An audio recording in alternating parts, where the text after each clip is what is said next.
Shalom, salam sehat. Kembali lagi saya membuka ruang diskusi. Saya harus berterima kasih kepada begitu banyak masukan kepada saya terkait dengan beberapa ide yang saya coba tawarkan.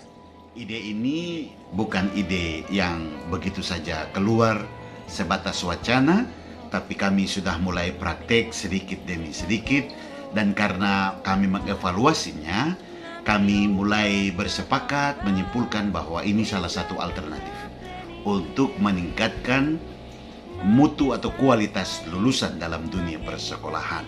Sehingga bukan saja aspek kognitifnya, tetapi juga nilai-nilai karakter yang mengubah perilaku.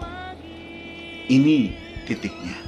Jadi kami menawarkan sebuah kurikulum gotong royong yang kami mencari padanan katanya dalam bahasa Marin, mudah-mudahan tidak keliru. Kami menyebutnya kurikulum Mbak Isakot Make Sasahi. Kenapa ini yang kami tawarkan? Apakah kurikulum-kurikulum sebelumnya itu tidak baik? Saya pikir tidak bermaksud seperti itu. Tetapi kami berpendapat bahwa kurikulum adalah alat atau sarana untuk mencapai tujuan, yaitu peningkatan kualitas lulusan, dan karena itu melalui sebuah proses pembelajaran. Maka kami mau mengubah sedikit, kalau tidak kita sebut cukup radikal, tapi saya tidak bermaksud sampai di situ. Istilah guru dan murid secara psikologis itu ada jurang yang jauh. Maka mungkin ke depan kita akan mengatakan murid, orang tua, stakeholder, pihak luar adalah mitra belajar. Itu yang pertama. Mitra itu artinya memang sebuah level yang sama untuk kemudian sama-sama membangun pendidikan. Apakah anak kecil itu bisa disebut mitra? Saya pikir juga ya, dia adalah mitra. Karena guru juga belajar kepada dia, bukan cuma dia belajar dari guru. Begitupun orang tua. Nah, ini konsep yang pertama. Guru dan murid, orang tua, ini menjadi mitra belajar. Kalau itu mitra belajar, konsekuensinya adalah sama-sama duduk untuk merancang sebuah proses pembelajaran, tentu sesuai dengan konteksnya masing-masing, sesuai dengan kapasitasnya masing-masing. Pendidikan itu bukan cuma sekedar kita ingin mendapatkan sebuah ijazah. Kalau cuma sebatas ijazah, maka berbagai macam cara, bahkan menghalalkan cara yang tidak baik itu bisa kita tempuh. Tapi pendidikan adalah sebuah kehidupan. Maka moto, saya teringat moto yang bagus, non scholae sed vitae discibus. Kita belajar bukan untuk sekedar mendapatkan sebuah ijazah, tapi kita belajar untuk hidup. Kalau kita belajar untuk hidup, maka kehidupan itu sangat kaya.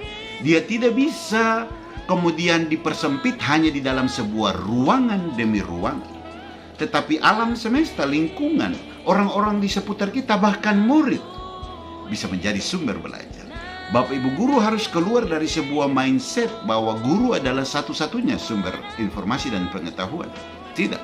Bapak Ibu guru menjadi fasilitator untuk menemukan aneka sumber informasi.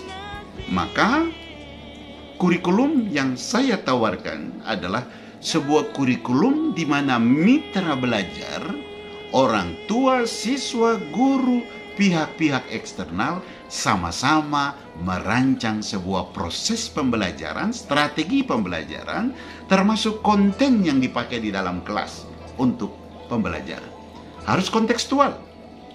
Sehingga itu menarik, membuat anak-anak fokus, karena mereka lah menjadi subjek dalam sebuah proses pendidikan.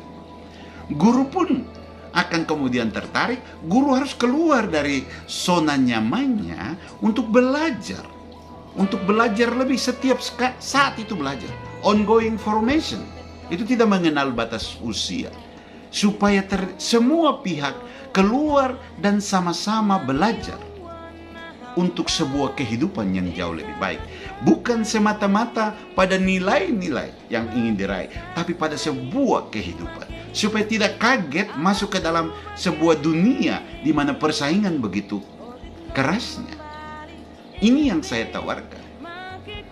Berangkat dari hasil refleksi, berfokus kepada kompetensi demi kualitas lulusan yang meningkat. Yang saya maksudkan adalah termasuk di dalamnya terjadi perubahan dalam perilaku. Baik bagi orang tua, baik bagi siswa, baik bagi guru. Karena mereka adalah mitra belajar. Saudara semua, hal teknis bagaimana diatur dalam pendidikan itu teknis sekali. Tapi ini sebuah visi yang kemudian perlu kita saling memperdalam, saling melengkapi. Jadi saya menamakan kurikulum ini adalah kurikulum gotong royong atau Mbaisa Kot Make Sasahi. Semua pihak mari bersama-sama dengan sukacita kita merancang sebuah proses pembelajaran, membawa hasil refleksi terkait dengan perilaku bukan saja siswa tapi juga guru dan orang tua. Berangkat dari problem itu tanpa mempersalahkan siapapun, tapi itu sebagai titik pijak kita untuk meraih sebuah perubahan. Berangkat dari titik itu, jadi ada alat ukurnya. Jadi bukan cuma kemudian sampai dengan proses itu selesai, tapi harus dia menggerakkan perubahan perilaku, dan itu muncul dari niat yang bukan hanya terucap di bibir, tapi sampai dipraktekkan di lapangan. Maka kita tidak perlu mengejar target-target yang harus dikejar, tapi proses itu yang harus kita kemas. Proses dari awal sampai akhir, sampai niat. Dan karena itu perilaku-perilaku anak akan berubah, guru pun tanpa sadar akan ikut. Oh, ternyata saya harus sekarang belajar teknologi. Sekarang saya harus belajar bahasa Inggris. Saya harus pintar untuk menggali pengalaman anak. Saya harus juga menjadi pintar, punya kemampuan untuk mendengarkan, bukan cuma berbicara. Inilah yang saya tawarkan. Dengan demikian, seluruh siswa, orang tua, dan guru terlibat aktif dengan sukacita. Kelihatannya macam susah kan? Tapi menurut saya tidak. Kalau semuanya dikerjakan dengan sebuah keyakinan dan menggantungkan harapan kepada Tuhan, saya pikir semuanya jalan dengan baik. Ini sebuah alternatif yang saya tawarkan, bukan pada sebatas wacana, tapi kami sudah mulai step by step. Dan pada tahun ajaran baru kami akan mulai coba itu. Dan baru sebagian-sebagian sudah kelihatan betul bagaimana anak-anak menikmati dunia pendidikan. Mencoba hal-hal yang dulu dianggap tidak bisa, walaupun terbatas. Kalau kita menunggu semua lengkap sampai kapan? Tidak bisa. Mari kita mulai. Siapa bilang tidak bisa? Ya, kami punya moto, together we can. Bersama-sama, tentu bisa. Siapa bilang? Kalau kita sendiri tidak bisa. Saya kepala sekolah juga tidak bisa bikin banyak kalau tidak didukung oleh guru, tata usaha, siswa, orang tua. Maka sekali lagi, kurikulum Mbaisa Kot Make Sasahi. Saya percaya pelan-pelan terjadi peningkatan kualitas lulusan. Saya menunggu dengan penuh sukacita masukan-masukan untuk melengkapinya demi pencerdasan anak-anak dari ujung timur Nusantara. Tuhan berkati.